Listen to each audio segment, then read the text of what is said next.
하나님의 뜻으로 말미암아 그리스도 예수의 사도된 바울은 에베소에 있는 성도들과 그리스도 예수 안에 있는 신실한 자들에게 편지하노니 하나님 우리 아버지와 주 예수 그리스도로부터 은혜와 평강이 너희에게 있을지어다. 찬송하리로다. 하나님 곧 우리 주 예수 그리스도의 아버지께서 그리스도 안에서 하늘에 속한 모든 신령한 복을 우리에게 주시되 곧 창세 전에 그리스도 안에서 우리를 택하사 우리로 사랑 안에서 그 앞에 거룩하고 흠이 없게 하시려고 그 기쁘신 뜻대로 우리를 예정하사 예수 그리스도로 말미암아 자기의 아들들이 되게 하셨으니 이는 그가 사랑하시는 자 안에서 우리에게 거저 주시는 바 그의 은혜의 영광을 찬송하게 하려는 것이라. 아멘. 반갑습니다. 인사는 그 시대에 가장 커다란 이슈가 되는 것이 인사로 자리 잡는다고 그래요. 우리나라의 인사는 안녕하세요이죠. 안녕하세요라는 인사가 자리 잡게 된 이유는 사실은 지난밤에 잠을 주무시다가 돌아가시는 분이 많았기 때문입니다. 그래서 밤새 안녕하셨어요, 돌아가시지 않고 살아계시니 좋습니다라는 표현이었어요. 또 하나의 인사가 있죠. 만나면 식사하셨어요, 진지 잡수셨어요 하는 인사잖아요. 왜 그런 일이 생겼을까요? 가난해서 먹을 것이 없었기 때문입니다.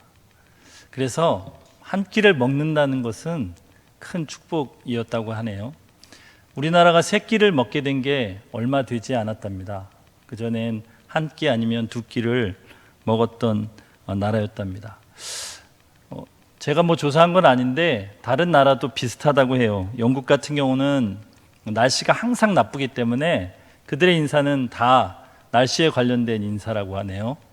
굿모닝, 좋은 아침, 좋은 점심, 좋은 저녁, 좋은 밤은 다 날씨를 지칭하는 겁니다. 날씨가 좋았으면 좋겠다라는 바람이 담겨져 있습니다. 오늘 저와 여러분이 읽은 에베소 1장 1절부터 6절의 말씀은 그 사도 바울의 교회를 향한 인사로부터 시작됩니다. 그런데 사도 바울은 어떻게 인사를 하냐 하면 사랑하는 교회와 성도들 그리고 그리스도 안에 신실한 자들에게 은혜와 평강이 있었으면 좋겠다라고 인사하며 시작합니다. 다시 말하면 교회에게, 성도에게, 신자에게 은혜와 평강은 가장 중요한 이슈요 요소라는 이야기입니다. 은혜가 무엇이라고 했죠? 제가 특강할 때 은혜에 대해서 잠깐 나눴는데, 은혜라는 것은 받을 자격이 없는 사람에게 하나님께서 값없이 조건 없이 주시는 무조건적인 사랑, 선물이라고 했습니다. 그럼 평안은 무엇인가요? 평안은 두려움이 없는 것, 고통이 없는 것, 화목한 것, 잘 먹고 잘 사는 것, 전쟁이 그친 것. 많은 사람들은 그렇게 이야기하는데 성경에서의 평안은 그런 평안이 아닙니다. 성경에서의 평안은 적대적인 관계, 원수의 관계가 극적으로 회복되어서 서로 악수할 수 있는 관계, 아니 오히려 서로 부둥켜 안고 사랑할 수 있는 관계로 바뀐 것을 평안이라고 합니다. 그래서 성도들에게 정말 이것이 왜 중요하느냐 하면 우리 신앙의 시작은 은혜로부터 시작되어지고 신앙의 결론은 평안으로 결론되어지기 때문입니다. 오늘은 신앙의 시작인 은혜에 대해서 서로 말씀을 좀 나눠보겠습니다. 은혜는 받을 자격이 없는 사람에게 주어지는 것입니다. 은혜는 그 사람의 어떤 노력, 열심, 재능, 헌신, 그리고 그 사람이 행한 어떤 것 때문에 얻어지는 것이 아닙니다. 그 사람과 전혀 관계없이 얻어지는 것입니다. 성경을 잘 살펴보면 인간이 하나님을 위해서 노력하면 노력할수록 오히려 하나님의 일을 방해하거나 하나님과 대적점에 서는 것을 볼 수 있습니다. 그래서 은혜라는 것은 나와 상관없이 일어나는 하나님 편에서의 사건을 의미합니다. 은혜 받았다, 은혜로 산다라고 말할 때 이 은혜는 그래서 전적인 하나님의 일하심을 나타냅니다. 그런데 이 은혜 안에는 아주 중요한 요소가 하나 있습니다. 그것은 뭐냐면 내가 누구인가, 내가 어떤 존재인가라는 것이 그 안에 들어 있습니다. 왜냐하면 받을 자격이 없는 자라는 것이 포함되어 있기 때문입니다. 우리 요한복음 1장 1절에서 5절까지의 말씀을 한번 보면서 우리가 어떤 사람인지를 한번 살펴보면 좋겠습니다. 1장 1절부터 5절까지의 말씀. 네, 함께 읽겠습니다. 태초에 말씀이 계시니라. 이 말씀이 하나님과 함께 계셨으니 이 말씀은 곧 하나님이시니라. 그가 태초에 하나님과 함께 계셨고 만물이 그로 말미암아 지은 바 되었으니 지은 것이 하나도 그가 없이는 된 것이 없느니라. 그 안에 생명이 있었으니 이 생명은 사람들의 빛이라. 빛이 어둠에 비치되 어둠이 깨닫지 못하더라. 아멘. 자, 우리가 읽었던 요한복음 1장 1절에서 5절 말씀에 태초에 말씀이 계셨다고 하고 이 말씀이 하나님이라고 하고 이 말씀이 때문에 만물이 지어졌다고 하고 이것이 다 누구를 얘기하는 거냐면 예수 그리스도를 이야기하는 것이에요. 뭐 나중에 이것 가지고 설교할 수도 있겠지만 그래서 그 예수 그리스도 안에 생명이 있으셨고 그 하나님께서 인간으로 이 땅에 오셨어요. 근데 인간으로 이 땅에 오신 것을 성경은 무엇이라고 표현하냐면 빛이다 이렇게 표현해요. 사람 편에서 봤을 때 예수님께서 이 땅에 오신 것은 어두움 가운데 빛이 임한 것이다 이렇게 얘기해요. 그래서 요한복음 1장 9절에서 11절에는 아예 대놓고 이렇게 말씀합니다. 요한복음 1장 9절에서 11절 말씀 조금 더 빨리 해주시면 좋겠어요. 자, 참빛 곧 세상에 와서 각 사람에게 비추는 빛이 있었나니 그가 세상에 계셨으며 세상은 그로 말미암아 지은 바 되었으되 세상이 그를 알지 못하였고 자기 땅에 오매 자기 백성이 영접하지 아니하였다. 그러니까 예수 그리스도께서 이 땅에 빛으로 오셨는데 그 예수님은 어떤 분이냐면 태초에 계셨던 분이고 만물을 지으셨던 하나님이셨어요. 그래서 이 땅에 오셨기 때문에 이 땅에 있는 모든 피조물, 특별히 우리 인간은 그 예수님의 백성이에요. 그죠? 예수님의 백성이란 얘기는 예수님이 우리의 왕이셨다는 얘기예요. 그래서 그 빛이 우리 땅에 오셨어요. 그런데 문제는 인간 중에 아무도 그 주님을 알아보는 자가 없고 영접하는 자가 없더라라는 게 성경의 증언입니다. 여러분이 요한복음 1장을 읽어보면 여기까지는 이해가 됐는데 갑자기 12절부터 헷갈리기 시작할 거예요. 우리 12절만 보여주세요. 함께 읽어보겠습니다. 영접하는 자, 곧 그 이름을 믿는 자들에게는 하나님의 자녀가 되는 권세를 주셨으니. 조금 전에 인간은 아무도 이 빛을 영접하지 않았다, 인간은 아무도 이 예수를 알아보지 못했다라고 이야기했는데 바로 다음 절에 그런데 영접하면 하나님의 자녀가 된다 이렇게 얘기하는 거예요. 좀 말이 이상하죠? 아무도 영접하지 않았다고 얘기해놓고 영접해야 하나님의 자녀가 된다고 이야기해요. 그리고 13절에 이렇게 얘기합니다. 이는 혈통으로나 육정으로나 사람의 뜻으로 나지 아니하고 오직 하나님께로부터 난 자들이니라. 자, 다시 말하면 영접해서 하나님의 자녀가 될 수 있는 방법이 있어요. 13절에서 그걸 이야기하는 거예요.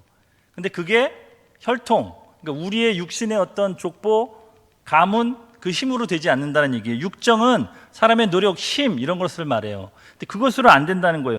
사람의 뜻은 의지를 가지고 반드시 이뤄내리라 이런 걸로도 안 된다는 거예요. 그러면 다시 말하면 인간 중에 아무도 영접할 수 있는 자가 없다 이런 뜻이 아니에요, 그죠? 그런데 12절에 뭐라 그래요? 영접하는 자, 곧 그 이름을 믿는 자들에게는 하나님의 자녀가 되는 권세를 주셨다. 이게 아이러니죠. 실제로 예수님께서 이 땅에 오셨을 때 하나님께서는 사실은 예수 그리스도를 인간이 영접하라고 보내신 게 아니에요. 하나님께서는 예수 그리스도를 어떻게 보내셨냐면 죽이러 보내셨어요. 우리를 위해서. 여러분, 구약 성경에서 계속해서 이야기하는 것이 무엇이냐면 내가 너희를 대신해서 죽으리라. 내가 너희를 대신할 화목 제물을 보낼 것이다. 그가 너희를 위하여 죽으리라. 그리고 생명을 너희에게 주리라라는 얘기가 계속돼서 반복돼요. 그런데 그것을 인간은 아무도 몰랐죠. 여러분, 제자들이 3년간 그 예수님과 동고동락했어요. 나중에 사도들로 존경을 받고 복음을 전하다 순교하였지만 이 3년 동안 그 살아계신 하나님과 만났던, 가장 그 살아계신 하나님과 같이 있었던 이 제자들의 결국이 여러분 어떤 거냐면 예수님이 잡히시던 그날 밤에 다 도망갔어요. 예수님의 수제자라고 하는 어떤 제자는 저주하고 부인했어요. 요한복음을 기록한 이 요한은 자고 있다가, 뻘거벗고 자고 있다가, 더운 나라니까요. 근데 잡으러 온다는 소리를 듣고 이불을 둘러매고 뻘개벗은 채로 도망갈 정도로 아주 그냥 주님을 배반하고 도망가는데 가장 빠른 사람들이 우리 인간이란 얘기죠. 그런데 예수님이 그런 우리를 위해서 죽으러 이 땅 가운데 오셨어요. 그게 요한복음 3장 17절 18절에 나타난 말씀. 하나님이 그 아들을 세상에 보내신 것은 세상을 심판하려 하심이 아니요 그로 말미암아 세상이 구원을 받게 하려 하심이라. 그를 믿는 자는 심판을 받지 아니하는 것이요 믿지 아니하는 자는 하나님의 독생자의 이름을 믿지 아니함으로 벌써 심판을 받은 것이니라. 예수님이 이 땅에 오셨는데, 예수님이 이 땅에 오신 것은 심판하러 오시는 것이 아니고 구원하기 위해서 오셨다는데, 구원의 방법이 십자가에서 죽으시는 것이었어요. 그래서 사람들이 자기를 영접하지 않았음에도 불구하고 주님은 아무 말하지 않으셨어요. 자기를 비난하고 욕하고 채찍질하고 십자가 형틀에 매달아 죽임을 당하실 때 주님은 기꺼이 그 길을 가셨어요. 그리고 주님이 그 죽음은 저와 여러분들의 죄의 대가를 주님이 죽으시는 거예요. 저와 여러분은 하나님에게 그렇게 해달라고 요구한 적이 없어요. 저와 여러분은 그 죄가 얼마나 무거운지를 인식하지 못했어요. 저와 여러분은 그 죄 때문에 어떤 결과가 이루어질지 몰랐어요. 하나님이 누구신지도 모르고, 하나님이 어떤 분이신지도 모르고, 하나님이 왜 그렇게 행하는지도 모르고, 우리의 결국이, 우리의 마지막이 어떤 상태인지도 모른 채 그렇게 살아가던 우리, 죽음을 향해 기꺼이 달려가던 우리, 그런 우리에게 주님이 오셔서 대신 죽으셨어요. 여러분, 이것을 만약에 깨닫지 못하면 우리 신앙생활은 다 거짓말이에요. 예수 그리스도께서 나와 저와 여러분을 위해 대신 죽으셨다, 대신 모욕받으셨다, 대신 채찍질 당하셨다, 대신 십자가에서 피 흘리면서 비참하게 수치스럽게 죽으셨다라는 것을 2000년 전 역사의 한복판에다가 딱 세워놓고 절대 누구도 부인할 수 없는, 예수를 믿던 믿지 않던 상관없이 그 사건은 아무도 부인할 수 없는 역사적 사건으로 만들어 놓으신 후에 우리는 태어났어요.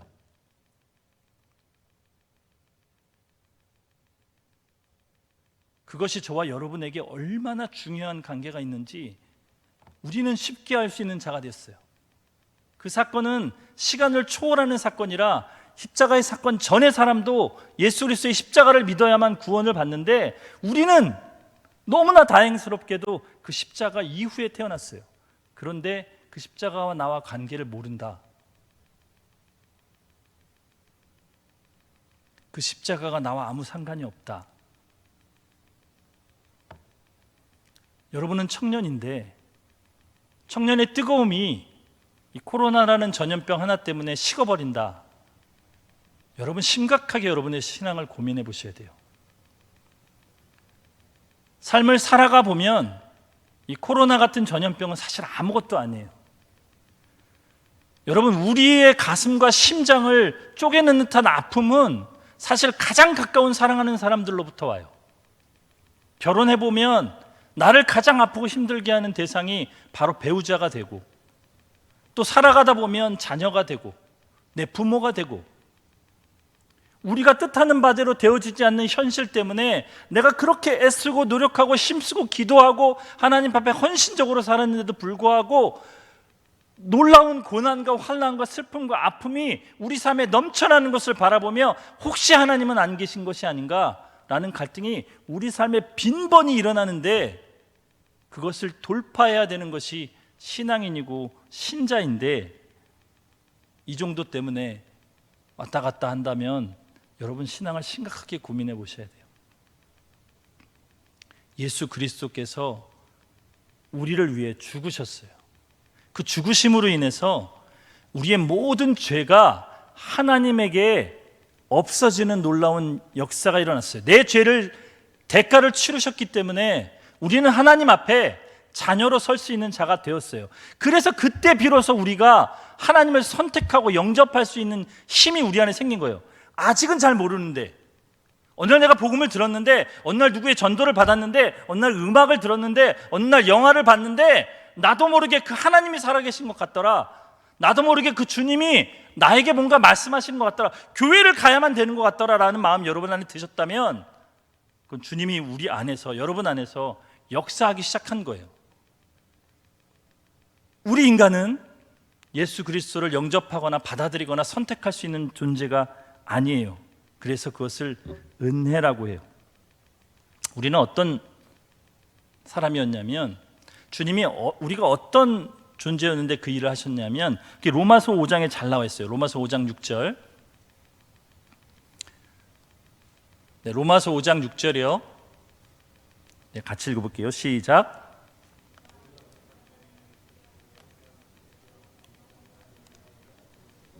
그 자막하시는 분들은 제가 말하면 바로 나올 수 있게 신경을 쓰시고 다른 거 뭐 안 하셔도 돼요. 그냥 자막만 잘 나오게 해주시면 돼요. 이게 설교를 도와주는 거예요. 왜냐하면 흐름이 끊어지니까.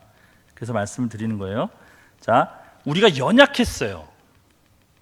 우리가 연약했어요. 연약하다는 말은 죄를 짓는다는 이야기예요. 예? 여러분과 제가 그 죄로부터 벗어날 수 없는 존재란 얘기예요. 그러니까 이런 말이 있어요. 가만히 있으면 중간이라도 가는데 뭔가 잘해보려고 하면 할수록 하나님 앞에 더 죄만 많이 짓는 거예요. 차라리 가만히 있었으면 덜 맞을 것 같은데 잘해본다고 막 하다가 오히려 더 많이 맞게 되는 일이 벌어지는 게 우리였다는 거예요. 그리고 5장 8절에 또 이렇게 얘기해요. 우리가 아직 죄인 되었을 때에 그리스도께서 우리를 위하여 죽으심으로 하나님께서 우리에 대한 자기의 사랑을 확증한, 그러니까 우리가 죄인이었어요. 죄인은 여러분, 하나님 편에서의 죄는 심각해요. 하나님은 죄를 그냥 넘어가실 수가 없는 분이에요. 근데 하나님이 죄를 넘어가신다. 예수 그리스도께서 우리가 죄인일 때 우리를 대신하여 죽기까지 우리의 죄를 심판하지 않으시고 기다리신다. 하나님께는 엄청난 고통이에요. 그 성경은 그걸 뭐라 그러냐면 우리의 죄를 간과하신다. 뒤로 밀어놓으신다, 심판을. 그러면 하나님은 굉장한 고통이에요, 여러분. 자기 몸을 막 자해하는 것보다도 더 큰 고통을 주님은 감내하시고 우리를 사랑하셔서 구원하시기 위해서 견뎌내고 있으시는 거예요. 그래서 뭐라고 얘기하냐면 5장 10절에 이렇게 얘기해요. 우리가 원수라는 거예요. 여러분과 제가 하나님 편에서는 원수예요. 예수님이 괜히 원수를 사랑하라 얘기한 게 아니에요. 주님이 그렇게 하고 계셨기 때문에. 하나님 앞에서 우리는 죄인이고 반역자고 배반자고, 나를, 하나님의 창조주인 나를 알지도 못하면서 하나님과 대적하려고 하는 유일한 존재, 괴물 같은 존재. 피조물 중에 아무도 창조주를 대적하는 존재가 없어요. 근데 인간만 하나님을 대적하는 괴물 같은 존재. 그래서 하나님에게 원수인 존재가 우리였어요. 그런데 그 원수를 하나님은 사랑하셔서 다른 것이 아니라 자기 아들을 우리를 위해 대신 내어주시는 거예요. 그 생명으로 우리의 생명하고 바꾸시는 거예요. 그러면 여러분과 저의 가치는 예수 그리스도의 가치와 같아지는 거예요. 여러분이 어떤 것을 했는지, 어떤 능력을 가졌는지, 어떤 직업을 가졌는지, 얼마큼의 학력을 가졌는지, 어떤 미모를 가지고 있고 키가 얼마이고 이런 것과 상관없이 여러분의 존재는 예수 그리스도의 가치와 같아지는 거예요. 근데 문제는 그 과정에서 우리가 하나님의 자녀가 되는 은혜를 받고 모든 죄로부터 구원을 입는 과정에서 우리가 한 게 아무것도 없다. 그게 성경에서 말하는 거예요. 에베소 2장 1절부터 5절까지의 말씀. 그는 허물과 죄로 죽었던 너희를 살리셨도다. 그때의 너희는 그 가운데 행하여 이 세상 풍조를 따르고 공중의 권세 잡은 자를 따랐으니 곧 지금 불순종의 아들들 가운데서 역사하는 영이라. 전에는 우리도 다 그 가운데서 우리 육체의 욕심을 따라 지내며 육체와 마음이 원하는 것을 하여 다른 이들과 같이 본질상 진노의 자식이었더니, 하나님 편에서는 우리가 진노의 자녀였어요. 하나님 우리를 쳐다보면 이게 혈압만 이렇게 오르는 존재였어요. 예? 그걸 거부하시면 안 돼요. 은혜 안에 그게 들어있어요. 그런데 긍휼이 풍성하신 하나님이 우리를 사랑하셨어요. 근데 그 사랑이 그 분노를 일으키는 그 진노, 그 원수와 같은 그것을 뛰어넘는 거예요. 그래서 그 큰 사랑을 인하여 허물로 죽은 우리를 그리스도와 함께 살리셨다. 그리고 가로쳐 놓고, 이 가로친 게 굉장히 중요한 얘기죠, 그죠? 뭐라고 했는지 같이 읽어봅시다. 시작. 너희는 은혜로 구원을 받은 것이라. 예수 그리스도께서 십자가에서 죽으신 사건, 그 사건을 통해서 저와 여러분들은 이 땅에 있는 모든 인간들이 어두움이었고 어둠을 사랑하고 육체와 마음이 원하는 것을 하며 살아요. 세상 사람들이 저지르는 흉악한 범죄들에 대해서 의아할 필요가 없는데 우리는 자꾸 그러잖아요, 그죠? 왜 그러냐면 그게 당연한 모습이에요. 의아할 필요가 없어요. 자식이 부모를 죽이고 부모가 자녀를 버리고 아직 성장하지도 않은 어린아이들을 성폭행하면서 그것으로 돈을 벌고, 그러면서도 정당한 대가를 치르려고 하지 않으며 그 번 돈으로 형벌을 작게 살면서 거짓으로 뉘우치고 하는 것들이 인간의 본질의 모습이에요. 그런데 그런 우리를 하나님이 사랑하셨다. 하나님이 자기 자신의 생명을 내어주면서까지 그 고통으로 우리를 사랑하셨다. 그게 은혜에 들어있는 말이고 그런 존재가 우리다라는 것이에요. 그런데 그런 우리를 하나님이 선택하셨어요. 여러분, 예수 그리스도의 저 십자가의 은혜, 그 사랑은 모든 사람에게 적용되는 것이 아니에요. 나중에 그것을 계속해서 여러분에게 설명하겠지만, 여러분 모든 사람에게 그게 적용되었다면 그건 정말 세상 편한 일이었겠죠. 그런데 희한하게 이 복음이, 이 사랑이 전해지는 사람들이 있어요. 그래서 그 선택받은 사람들 안에는 이 은혜의 감격이 넘쳐나는 거예요. 왜 나 때문에? 왜 나를? 나보다는 저 사람이 훨씬 뛰어난데? 나보다는 저 사람이 훨씬 착한데? 나보다는 저 사람이 훨씬 선한 것 같은데 왜 나를? 나는 그리스도인이라고 말하기도 부끄러워 죽겠는데, 나는 믿는다고 이야기하기도 솔직히 겁나는데, 근데 왜 나를? 라고 이야기할 정도로 하나님 우리를 선택하셔요. 여러분, 오늘 읽은 에베소서가 사도 바울이 기록한 성경이에요. 근데 신약은 27권으로 되어 있어요.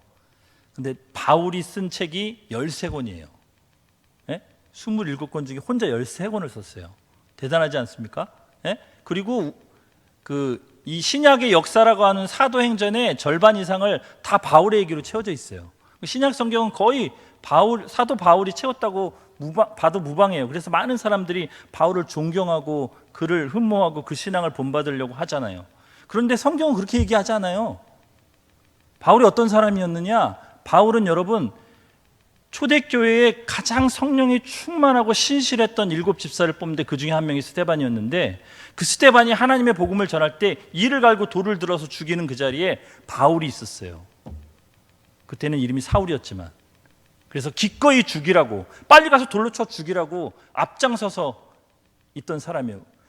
정치적 힘이 있었기 때문에 오히려 사람들을 뒤에서 선동하고 부채질했던 사람이에요. 그런데 그걸로도 분이 안 차니까 곳곳 마을마다 곳곳으로 돌아다니면서, 우리나라로 말하면 대전, 대구, 부산, 광주 이런 데로 돌아다니면서 예수 믿는다, 그리스도인이다 그러면 잡아가지고 끌어다가 감옥에 갖고 고문하고 채찍질하고, 그래서 예수 그리스도를 부인할 때까지 그런 일에 앞장서던 사람이에요. 그 사람이 어느 날 그런 우리나라 말하면 영장이나 이런 걸 가지고 다메섹으로 가던 중에 하나님을 만나요. 예? 그 사울이 하나님을 만난다고요. 왜 만나요? 하나님이 선택하셨어요. 뭘 했길래? 오히려 하나님의 일을 방해했는데, 주님이 이 사울을 만나서 첫 하는 말씀이 뭐냐면, 사울아 사울아 너 왜 나를 핍박하냐? 아무도 듣지 못했던 그 엄청난 빚을 받고 바울의 눈이 멀어버리고 주변의 같은 일행들은 다 넘어졌어요. 예? 바닥이 뒹굴뒹굴 굴러. 지금 이게 초자연적인 현상이 일어났어요. 그 와중에 바울에게 음성이 들려요. 그때는 이제 사울이었는데, 왜 사울에서 바울로 되었냐면 사울이란 뜻이 큰 자란 뜻이고 바울이 작은 자니까 바울이 자기 이름을 개명을 해요. 나는 바울이다, 이렇게 작은 자다. 하나님 앞에 너무 작은 자다. 복음 앞에 너무 작은 자다라는 이름으로. 그런데 그 사울이 하나님 앞에, 예수님 앞에 처음 들었던 음성이 사울아 사울아 네가 왜 나를 핍박하느냐, 왜 나를 대적하느냐, 죽으려고 애쓰느냐. 성경에 보면 그렇게 써 있어요. 여러분 가서 집에 가서 읽어보세요. 이렇게 천박하게 써 있지는 않는데 성경은 거룩한 언어로 거룩하게 써 있지만 쉽게 얘기하면 죽으려고 발악을 하고 있구나, 이런 얘기예요. 예? 그러니까 사울이 깜짝 놀라요. 자기는 유대교에 아주 열심히 사람이고 학문도 뛰어나고 정치적인 것도 뛰어나고 유대인의 아주 순수 혈통이고 그래서 하나님의 특별한 선택을 받은 백성이라고 생각하고 있었는데 갑자기 하늘에서 대단한 신 같은 분이 그렇게 얘기하니까 바울이 깜짝 놀라요. 그래서 주여 누구십니까? 그랬더니 주님이 얘기하시는 것이 네가 핍박하는 예수다. 그때 바울이 뒤집어지는 거예요. 그래서 바울의 생애가 바뀌기 시작해요. 그것을 은혜라고 하는 거예요. 바울이 무엇을 한 게 아니에요. 여러분, 바울이 한 걸로 하면 사실 두들겨 맞아야 되는 거 아니에요? 그죠? 근데 바울은 그렇게 해서 하나님의 사랑을 입고 하나님의 사랑으로 모든 죄가 탕감받고, 바울이 하나님 앞에 받은 그 은혜가 얼마나 큰지를 깨달은 다음에 내가 괴수 중에 괴수구나, 내가 평생 동안 했던 것은 진짜 배설물보다 못한 것이라는 고백을 할 정도로 바울이 변하게 돼요. 그게 은혜예요. 근데 이런 얘기들을 하면 좀 성경을 많이 읽었던 청년들이나 어른들은 이런 질문을 해요. 그래요, 신약 성경을 읽어보니까 곳곳에 하나님의 사랑, 하나님의 희생, 하나님의 조건 없는 은혜가 가득 차 있답니다. 그건 인정합니다. 그런데 구약을 한번 보십시오. 구약. 예? 어디 하나님이 이게 은혜의 하나님입니까? 예? 남녀노소 어린아이를 불구하고 다 칼로 배 죽여라, 모든 걸 불태워라, 예? 막 물로 심판하고, 심판의 하나님 아닙니까? 인과응보의 하나님, 뿌린 대로 거두게 하는 하나님. 근데 무슨 은혜의 하나님입니까? 은혜의 하나님이란 얘기는 내가 뿌리지 않은 걸 거두는 거 아니에요? 내가 잘못했는데 오히려 다 용서받고 선물 받는 거 아니에요? 그게 은혜 아니에요?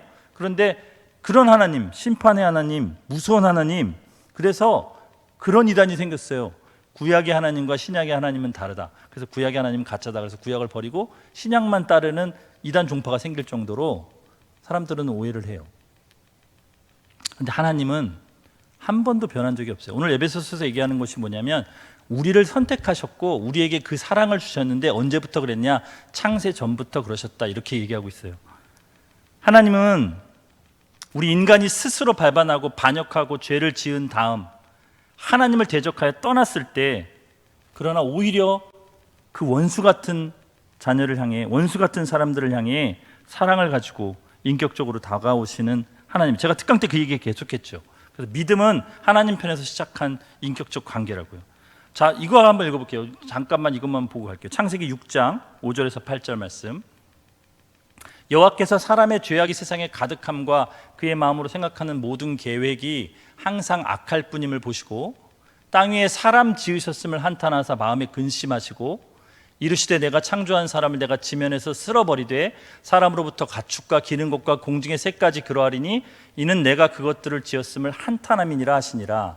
그러나 노아는 여호와께 은혜를 입었더라. 이게 창세기에 나오는 말이에요. 창세기 6장이면 굉장히 앞에 있는 말이죠, 그죠? 인간이 하나님께 범죄하고 나서 에덴에서 쫓겨났어요. 그래서 아담과 하와로부터 이제 가인, 아벨, 그리고 셋이 나는데 최초의 살인 사건이 일어나죠, 그죠? 아벨이 죽고, 그죠?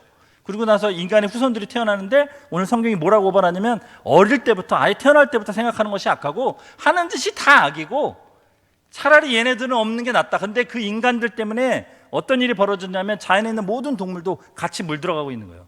하나님이 그러니까 너무, 하나님은 한탄하거나 근심하거나 후회하는 분이 아니신데 성경은 그것을 우리가 잘 알아들을 수 있도록 인간적인 감정을 표현하셔요. 근데 뭐라고 하냐면 사람 지으신 것을, 창조하신 것을 한탄할 정도로 주님이 화가 많이 나셨어요. 그래서 어떻게 해요? 여러분과 제가 잘 아는 홍수로 심판을 하시죠. 근데 6장 8절에 뭐라고 써 있어요? 그러나 노아는 여호와께 은혜를 입었대요. 왜요? 옛날에 제가 어렸을 때 이거 가지고 어떤 목사님이 설교를 하시는데, 노아가 여호와께 택함을 받고 살아남을 수 있는 이유가 있었대. 그러면서 첫째는 이거고 둘째는 이거고 셋째는 이거고 막 이렇게 하는데, 성경을 제가 연구해 보니까 다 거짓말이었어요. 왜 선택을 받았다고요? 은혜로요.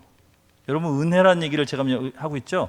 은혜라는 얘기는 노아에게 원인이 있었다는 얘기예요? 없었다는 얘기죠. 누구에게 원인이 있었어요? 하나님에게 원인이 있었어요. 하나님이 다 죽이는 것이 마땅한 일이에요.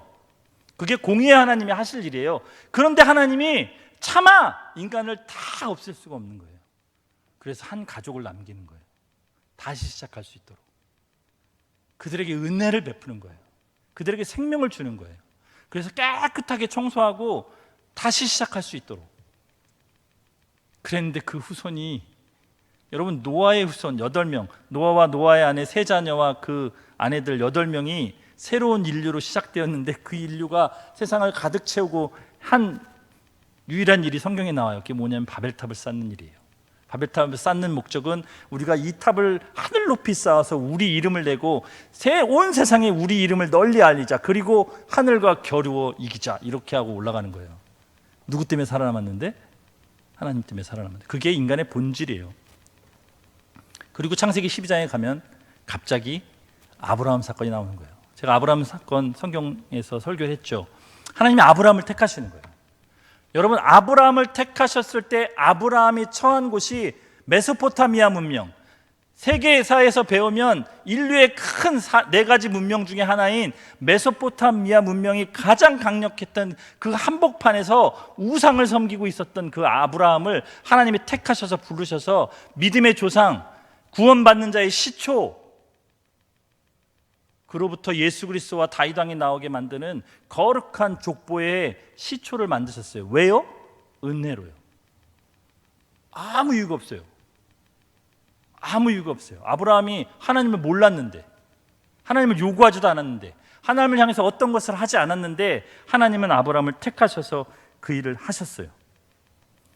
그게 은혜예요. 은혜. 여러분, 한번 결론으로 이제 이런 얘기를 하고 마칠 건데, 복음은 예수 그리스도께서, 하나님께서 하나님이신 예수 그리스도를 이 땅에 보내셔서 우리를 위해 저런 화려한 십자가 말고요, 아주 그냥 사람들이 보면 몸서림치는 십자가, 여러분, 십자가가 얼마나 몸서림쳐지는, 발음도 잘 안 되네, 형벌이었냐면, 로마인들은요 법을 만들었어요. 로마 시민권을 가진 자는 절대 십자가에서 처형을 못한다. 로마 사람들이 만들었어요. 자기네들은 그렇게 처형하면서. 무슨 말인지 알죠? 얼마나 그거 아니면 다른 걸로 죽여도 좋다. 근데 그 형벌은 안 된다. 이렇게 만들 정도로 수치스럽고 가장 더럽고 비참하고 정말 피했으면 좋겠을 그 형틀이 저 십자가예요. 십자가가 저렇게 기념할 수 있는 형틀이 아니에요, 여러분. 보면은 이가 갈리는 형틀이 저 십자가예요. 근데 저 십자가 예수님 죽으셨어요. 그게 우리 복음이잖아요. 그래서 우리가 구원받았다. 그래서 하나님과 관계가 회복이 되어졌다. 하나님이 우리를 자녀 삼아 주셨다라고 이야기하잖아요. 얼마나 쉽습니까? 이게 잘 알아들었죠? 못 알아들으시는 분 있어요? 없죠. 그런데 이거를 절대 못 알아들어요. 하나님의 은혜를 받지 않는 사람들은 못 알아들어요. 아까 요한복음에 뭐라 그랬죠? 빛이 있는데 사람들은 어두움이 있기 때문에 빛을 싫어해요. 빛을 오히려 싫어하고 경멸하고 못 봐 죽이는 거예요. 그죠? 그 빛으로 나오질 않아요. 제가 오랫동안 같이 성경 공부하고 기도했던 청년 중에 한 명이 저한테 그런 고백을 한 적이 있어요. 저 예수 진짜 믿고 싶은데. 그 청년이 얼마나 열심히냐면, 여러분, 주일날 오전에 일찍 와서 교사로 섬겨요. 그리고 11시 대예배를 드려요. 식사하고 1시 반에 청년부 입원으로 섬겨요. 그리고 5시에 오후 예배를 해요. 그리고 새벽 기도, 수요 기도, 금요 기도, 토요일 날 임원 기도회 다 나와요. 모든 성경 공부도 저랑 2가지인가를 했었어요. 그러니까 그냥 완전히 이 사람은 사역자 같은 사람이에요. 그죠? 근데 그 친구가 3년 동안 그런 훈련을 하고 그렇게 성실하게 했는데, 어느 날 진짜 저는 말도 안 되는 소리를 들었어요. 나도 예수 믿고 싶어요. 나도 저 친구들처럼 기도하고 싶어요. 안 됩니다. 그땐 제가 전도사 시절이었는데 어떻게 하면 좋겠습니까? 내가 어떻게 해요? 야, 너 왜 안 되냐? 모르겠어요. 말씀을 듣다 보면 막 은혜를 받으려고 그러면 이쪽 한 구통에서 야, 저거 거짓말이야. 저게 말이 되냐? 이러면 안 믿어지고, 저거 거짓말이야. 에이, 저건 저 사람 얘기지. 이렇게 하면 안 믿어지고, 기도를 하다가도 기도하는 게 뭐 무슨 의미가 있냐? 하나님 정말 들어주시겠어? 이래서 안 믿어지고. 그게 3년이에요, 여러분. 한번 그렇게 해보실래요? 네? 은혜를 받지 못한 사람은 그렇게 돼요. 근데 은혜를 받는 사람은 신기해요.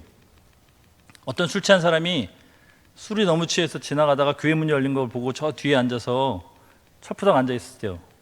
근데 갑자기 설교단에서 목사님이 설교하시다가 하나님이 당신을 사랑합니다 이렇게 했대요. 근데 무슨 맥락에서 그 얘기를 한지는 몰라요. 그렇죠? 근데 그 사람이 충격을 받았어요. 그래서 그 다음 날부터 잠을 자면 하나님이 나를 사랑하신대. 나 같은 걸 이렇게 하다가 그분이 혼자 막 울면서 회개하면서 교회 와서 등록하고 신앙생활 잘하고 선교사가 되셨어요. 예? 뭘로 설명할 거예요, 그거를? 제가 5년 전에 여디디아 있을 때 한 자매가 우리 교회 등록을 했어요. 누구 전도하진 않았는데요. 전도한 이유가 뭔지 아세요? 잠을 못 자겠대요. 왜? 지옥 갈까 봐 두려워서. 누가 그 얘기를 했어요, 그 자매에게? 지옥 갈까 두려워서 잠을 잘 수가 없는데 아무에게도 물어봐도 이걸 해결책이 없더래. 그래서 자기 친한 친구가 야, 우리 교회 가서 전도사님께 물어보자 그래서 왔어요, 교회를. 한 번도 교회에 나와보진 않은, 복음도 한 번도 들어보지 않은. 여러분, 이게 은혜예요, 은혜. 그러면 저와 여러분이 은혜로 산다는 말은 뭐예요? 하나님이 저와 여러분을 결코 놓치지 않는다, 포기하지 않는다. 예수 그리스도 안에 신실한 자들이라는 뜻이 그 안에 포함되어 있어요. 그 다음은 하나님 우리에게 과제를 주세요. 내가 너희를 이렇게 사랑했는데, 내가 너희를 이렇게 함께하고 있는데 너는 나를 아니? 주님 계속해서 물어보시는 게 그거예요. 성경을 한번 읽어보세요, 여러분. 지긋지긋하게 못 알아듣는데 주님이 그 사람을 멸하고 없애지 않고 계속 설명하시고 그가 깨달을 때까지 하셔서 그를 바로 세워서 쓰세요. 요나서의 마지막 보셨어요, 여러분? 요나서? 그렇게 난리 쳐놓고 요나가 하나님께 막 대들잖아요. 에? 내가 이럴 줄 알았다고 말이야. 우리 원수를 하나님이 살리시려고 나를 보냈다고. 여러분 보셨죠? 그리고 끝이에요. 그냥 주님이 한탄스럽게 얘기해. 요나를 쳐서 죽였더라 이런 얘기 없잖아요. 그죠? 무슨 말인지 아시죠? 네. 여러분, 우리가 하나님의 그 은혜를 받은 사람들이에요. 여러분과 제가 삶에 은혜가 있다는 사실을 기억해야 돼요. 여러분이 교회에 있다, 저한테 이런 잔소리를 듣는다, 실시간 예배를 통해서 예배를 보고 있다, 예? 교회에 등록해서 나왔었다, 지금도 교회 예배에 접속을 안 했는데, 많은 사람이 예배를 접속을 안 했는데 접속을 안 해서 한켠에 막 찔림이 있다, 아, 교회를 가야 되는데 큰일이다, 교회 안 나가니까 신앙이 식는 것 같다, 이런 염려와 근심이 있다면 여러분 안에는 은혜가 있는 거예요. 하나님 여러분을 선택하신 거예요. 그 다음은 뭐냐 이거예요. 그 다음은 어떻게 살겠느냐. 그것이 주님이 여러분과 저에게 던지는 질문이에요. 그러려면 여러분과 저에게 그 은혜가 실제가 되어야 돼요. 진짜가 되어야 돼요. 그냥 개념이나 지식이 아니라 진짜가 되어야 돼요. 그 진짜가 되어가면 되어갈수록 우리는 신앙인이 되어가는 거예요. 기도하겠습니다.